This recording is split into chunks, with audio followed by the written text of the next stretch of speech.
కార్యక్రమాన్ని పెద్దలందరూ కూడా తీసుకోవడం జరిగింది. ఆ కార్యక్రమంలో భాగంగానే మనం ఈరోజు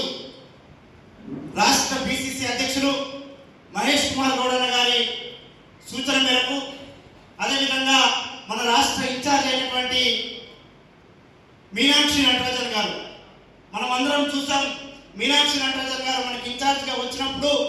ప్రతి కార్యకర్త గుండె, కాంగ్రెస్ పార్టీ ప్రతి కార్యకర్త గుండె ఎంతో ఉత్సాహంతో మాకందరికీ కూడా నేను పడ్డ శ్రమకు ఖచ్చితంగా గుర్తింపు, గౌరవం,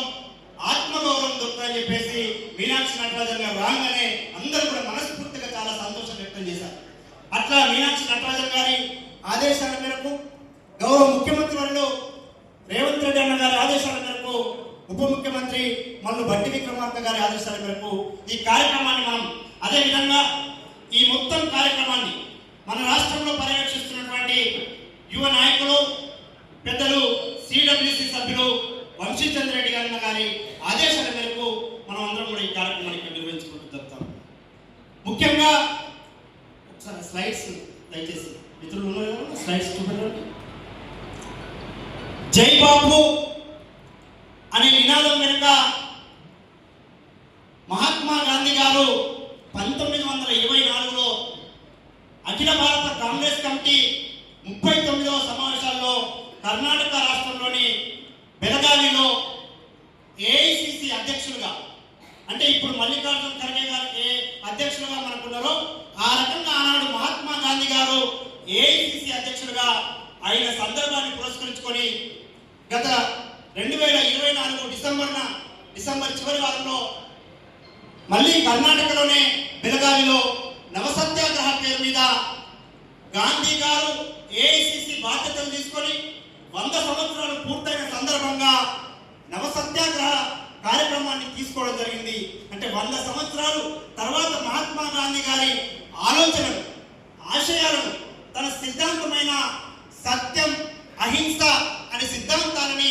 కాంగ్రెస్ పార్టీ ప్రతి కార్యకర్తకు, ప్రతి కుటుంబానికి, అదేవిధంగా ఈ దేశంలో ఉన్న ప్రతి వ్యక్తికి కూడా మహాత్మా గాంధీ గారి సిద్ధాంతాలను, ఆలోచనలు తీసుకెళ్ళాలి, భావితరాలకు మన పెద్దల గురించి చాటి చెప్పాలనే ఆలోచనతోటి జై బాపు అనే నినాదం తీసుకోవడం జరిగింది. మహాత్మా గాంధీ గారు మీకు అందరికీ తెలుసు, ఈ దేశ స్వాతంత్రం కోసం అనేక త్యాగాలు చేసి, అనేక రకాలుగా కష్టపడి ఈ దేశానికి బ్రిటిష్ వారి నుంచి స్వాతంత్రాన్ని సంపాదించడానికి ఆనాడు జాతీయ కాంగ్రెస్ పేరు మీద అనేక మహత్తరమైన పోరాటాలు, అనేక రకాల త్యాగాలను మహాత్మా గాంధీ గారు చేయడం జరిగింది. ఒకవైపు మహాత్మా గాంధీ గారు, మరోవైపు భగత్ సింగ్ గారు, రాజ్గురు గారు, సుఖ్దేవ్ గారు,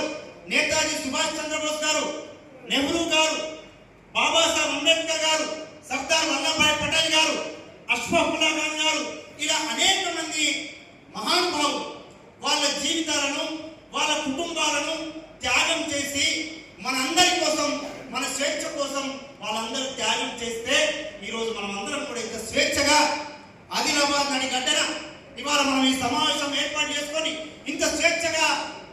సమావేశాలు, సభలు ఏర్పాటు చేసుకుంటున్నాం. మనం ఇంత స్వాతంత్రాన్ని అనుభవిస్తున్నామంటే ఆ మహానుభావుల త్యాగం, ఆ మహానుభావుల కృషి, అంటే భవిష్యత్తు తరాల కోసం వాళ్ళు త్యాగం చేసినందుకే మనకందరికి కూడా ఇవాళ స్వాతంత్రం వచ్చింది. అట్లా ఈ మహానుభావుల త్యాగాన్ని, అది స్వాతంత్రోద్యమ కాలంలో